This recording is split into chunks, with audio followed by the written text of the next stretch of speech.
नाना से क्या?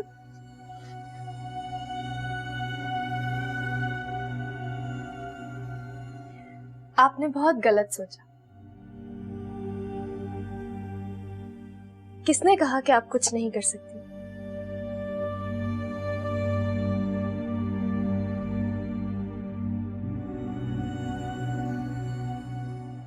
ये सब वो लोग हैं जो आपकी वजह से बहुत खुश हैं और आपका शुक्रिया अदा करने आए हैं। आप ही हैं जिनकी वजह से ये ताल्लुक अब भी बना हुआ है।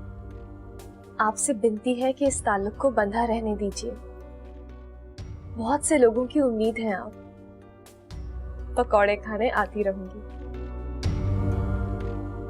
सुन रही हो मारिया? तुम्हें इनकी आवाज आ रही है?